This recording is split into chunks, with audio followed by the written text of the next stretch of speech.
Yo, what's up dude, ketemu lagi dan kita di sini masih di Indo James Crypto Channel. Hari ini di tanggal 15 ya, di bulan Agustus 2024. Dan seperti biasa guys, kita langsung saja ya melihat bagaimana update dari global crypto market cap. Seperti yang terlihat dari data coin market cap di sini ya, ada penurunan guys di 3,7%. Dan untuk Fear and Greed Index juga ada penurunan di 4,3, masih di area netral ya. Ini cukup lumayan kalau kita bandingkan dengan kemarin ya. Dan ini mengindikasikan bahwa ada penurunan ya untuk transaksi yang terjadi pada Bitcoin guys, karena untuk Fear and Greed Index di coin market cap itu diambil dari data dari Bitcoin guys. Dan tentu saja semua ini adalah efek kontribusi dari Bitcoin dan juga teman-teman nongkrongnya di sini ya. Kalau kita lihat untuk Bitcoin dalam waktu 24 jam ke belakang ya, ada penurunan guys di 4,4% dan mempertahankan harganya di 58.300-an dolar guys, di bawah 60.000 dolar ya. Nanti kita akan coba lihat lebih lengkapnya di grafiknya ya.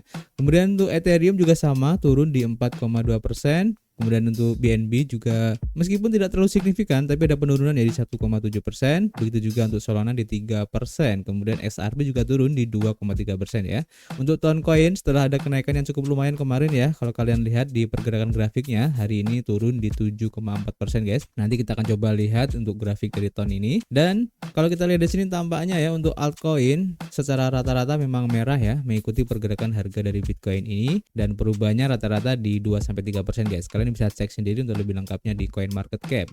Kemudian selanjutnya kalau kita lihat untuk pergerakan harga dari Bitcoin itu sendiri terlihat di sini ya. Tampaknya kurang bagus ya. Ada candle merah di sini guys yang terbentuk karena ada koreksi yang terjadi. Tapi ini masih belum close ya untuk weekly ini, dan kita doakan aja semoga akan ada recovery sehingga akan hijau kembali guys dan mencoba retest tepatnya di harga sekitar 64.000 dolar tepat di MA20 untuk time frame weekly-nya di sini ya. Dan kita doakan aja semoga sesuai dengan skenario di mana untuk close candle-nya ini bisa di atas harga sekitar 63.000 dolar ya, sehingga sedikit banyak akan mengkonfirmasi untuk kelanjutan dari kenaikan Bitcoin ini guys. Tapi tidak menutup kemungkinan ya untuk bisa turun lagi kalau melihat dari beberapa efek dari news yang sedang beredar belakangan ini guys. Oke, sebelum kita masuk ke beritanya hari ini ya, kita coba lihat untuk grafik dari Ton ya. Terlihat di sini guys untuk time frame weekly-nya setelah kemarin naik cukup tinggi ya, bahkan menyentuh di harga sekitar 7,2 dolar, hari ini turun cukup lumayan, dan itu wajar aja sih kalau kita lihat karena kenaikannya cukup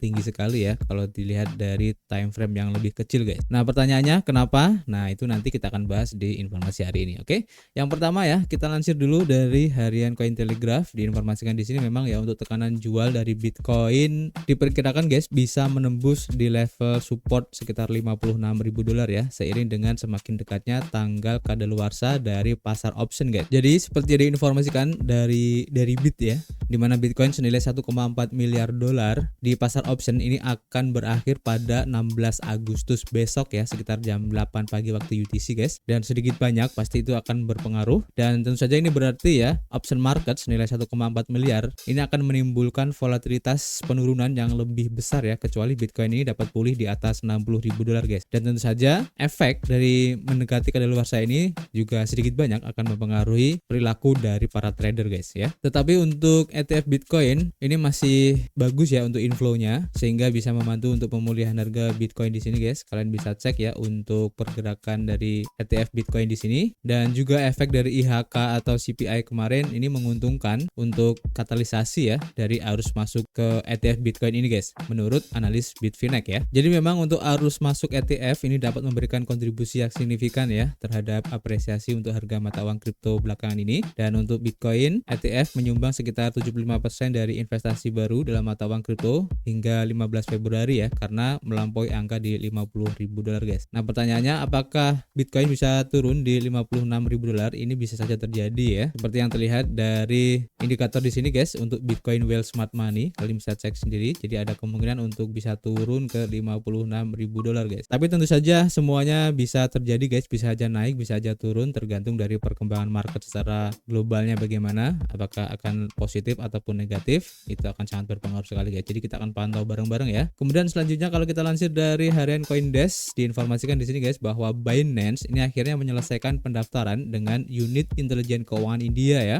beberapa bulan setelah didenda guys. Jadi pendaftaran tersebut disetujui pada bulan Mei dengan syarat bursa kripto atau Binance ini membayar denda sekitar 2,2 juta dolar. Dan tentu saja dengan hal itu ya, maka ini untuk operasi Binance di India ini sudah bisa dilakukan ya, yang tentu saja ini akan sangat berefek, sangat bagus sekali untuk Binance itu sendiri, mengingat market dari India ini cukup besar sekali ya. Dan kita tunggu aja nanti efeknya seperti apa, apakah akan berpengaruh terhadap koin dari Binance yaitu BNB. Kita akan update lagi guys. Kemudian selanjutnya kalau kita lansir dari harian EMB Crypto ya, seperti yang tadi kita informasikan untuk ton koin sempat naik di 12% kemarin ya dalam 24 jam terakhir, dan ini adalah beberapa faktor yang kemarin mempengaruhi kenaikan dari ton guys. Yang pertama, meningkatnya ketahanan dari pasar ya, dimana informasi dari Into the Block ya, data menunjukkan bahwa semakin banyak transaksi besar yang terjadi di jaringan ton ini, dan hal ini menunjukkan bahwa pemain besar juga mulai memasuki pasar ya, khususnya untuk ekosistem di ton blockchain ini guys. Dan fase akumulasi seringkali mendahului terobosan ya, karena lebih banyak investor akan mengandalkan kenaikan yang berkelanjutan, dan itu terlihat banget ya dari grafik di sini guys. Dan selain lonjakan transaksi yang besar yang disebutkan di atas ya, data pemegang dari Into the Block juga menginformasikan bahwa 65,12% dari semua alamat ton ini masih berhasil ya pada saat berita ini ditulis, yang mana menguntungkan bagi banyak investor guys. Intinya masih banyak para investor yang profit ya dari investasi mereka di jaringan ton ini guys. Dan yang lebih menarik seperti yang diinformasikan dari altcoin Buzz ya, masih berhubungan dengan ton ini, di mana ton memperkenalkan teleport BTC dengan kodenya TG BTC untuk integrasi Bitcoin guys. Jadi blockchain ton akan merevolusi utilitas Bitcoin dengan fitur yang akan datang yang disebut ton teleport BTC. Nah, ini keren banget ya.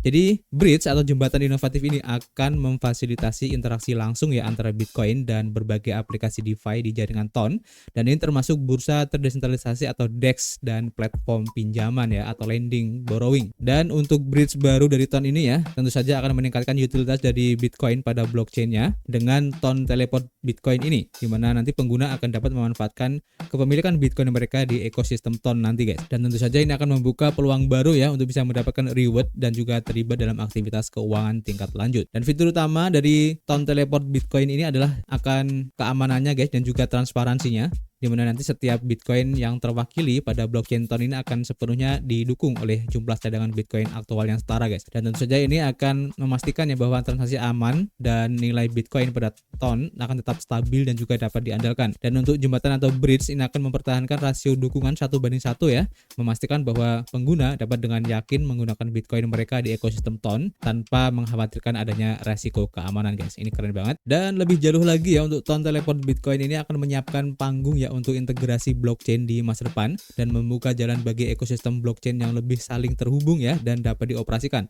Seiring ton terus mengembangkan dan juga memperluas kemampuan untuk menjembatani aset seperti Bitcoin di berbagai blockchain akan memainkan peran penting dalam menciptakan landscape keuangan digital yang terpadu guys. Jadi ada kemungkinan selain nanti akan bisa berinteraksi dengan jaringan Bitcoin, maka tidak menutup kemungkinan juga akan bisa berinteraksi ya atau bisa melakukan bridge di jaringan-jaringan blockchain yang lain guys. Ini semakin keren, kita tunggu aja nanti untuk update-nya seperti apa. Kemudian lanjut ya untuk informasi berikutnya dari CoinSpeaker, diinformasikan guys bahwa Apple ini membuka fitur pembayaran NFC untuk aplikasi pihak ketiga dan mengaktifkan tap to pay USDC di iPhone. Wow, keren banget ya. Pengumuman ini muncul setelah pernyataan yang dirilis ya oleh Apple sebelumnya, di mana menyatakan bahwa mereka tengah memperluas kemampuan NFC di iOS 18.1 yang akan memungkinkan pengembang ya untuk menawarkan transaksi near contact NFC menggunakan elemen aman dalam aplikasi di iPhone selain Apple Pay dan juga Wallet.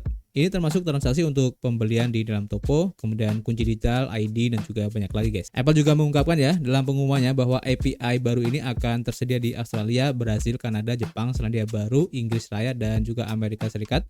Tetapi tidak menyebutkan negara-negara Eropa lainnya ya.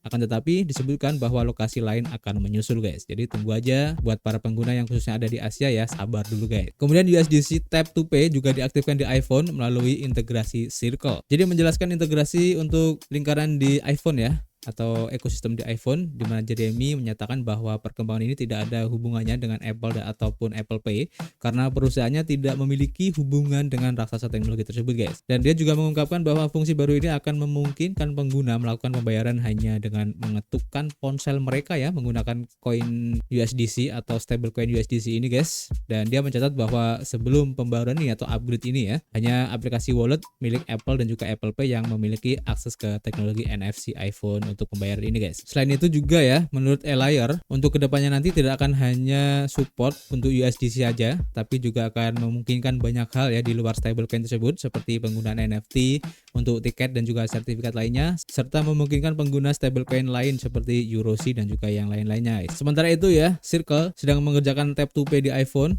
MetaMask sebagai perusahaan pembayaran kripto lainnya juga telah bergabung dengan Mastercard ya, dan juga BankX untuk meluncurkan uji coba kartu debit dengan hak milik sendiri di Inggris dan juga Eropa guys. Nah di sini lebih lanjut ya, kalau kita lansir dari harian Kriptonomis, diinformasikan bahwa MetaMask dan juga Mastercard akan mengeluarkan kartu debit untuk membelanjakan kripto ya. Jadi dalam kemitraan dengan Mastercard, MetaMask akan meluncurkan kartu debit yang memungkinkan pengguna membelanjakan mata uang kripto langsung di toko fisik ya, dan juga online atau daring, seolah-olah mereka menggunakan mata uang fiat guys. Dan perkembangan ini merupakan langkah signifikan yang menuju integrasi kripto ke dalam sistem keuangan tradisional dan dapat memiliki implikasi mendalam ya bagi adopsi mata uang kripto di tingkat global guys. Kemudian cara kerja dari kartu debit MetaMask ini ya akan terhubung langsung ke wallet kripto pengguna, dan ini akan memungkinkan konversi otomatis mata uang kripto ke mata uang fiat pada saat pembelian, dan akan menggunakan nilai tukar terkini ya. Dan dengan cara ini pengguna akan dapat membayar dalam mata uang kripto di pedagang manapun yang menerima Mastercard tanpa harus mengkonversi aset digital mereka secara manual guys. Dan pada debitkan kartu akan dikelola oleh lembaga keuangan mitra ya, yang diatur sesuai dengan peraturan saat ini, di mana pengguna akan memiliki opsi untuk memilih dari berbagai mata uang kripto yang didukung, termasuk Ethereum, Bitcoin, dan beberapa stablecoin lainnya. Hal ini menawarkan fleksibilitas yang signifikan ya, yang memungkinkan pengguna untuk memilih aset yang paling nyaman pada saat berbelanja guys. Dan tentu saja fitur keamanan dan juga kepatuhan ini akan diprioritaskan ya untuk menjamin keamanan aset para penggunanya guys, termasuk untuk KYC ya atau Know Your Customer, dan juga anti money laundering atau AML ya, yang akan diterapkan untuk mencegah penggunaan kartu di mata uang kripto secara ilegal. Dan tentu saja ya, untuk implikasi bagi pasar kripto ini cukup besar kalau menurut saya pribadi ya, karena seperti yang kalian tahu, untuk penggunaan wallet MetaMask di dunia kripto ini sangat signifikan sekali, bahkan hampir semua orang yang berinteraksi di dunia perkriptoan ya, ini pasti menggunakan MetaMask guys. Dan dengan adanya fitur ini tentu saja akan membuka peluang baru, mungkin dalam berupa kenyamanan ataupun akan membuka peluang usaha baru, itu tidak menutup kemungkinan ya, sehingga ini akan menjadi trigger untuk perkembangan ekosistem dari kripto itu semakin luas guys. Ini cukup menarik, jadi kita tunggu aja nanti seperti apa bentuk kerjasama dari MetaMask dan Mastercard ini ya untuk kartu debitnya. Jadi untuk sementara itu dulu guys yang bisa kita sampaikan hari ini, dan seperti biasa ya, kita masih menunggu kritik dan saran kalian di kolom komentar. Nanti kita bisa ngobrol banyak di dalamnya, dan tentu saja kita akan ketemu lagi di informasi berikutnya. Peace.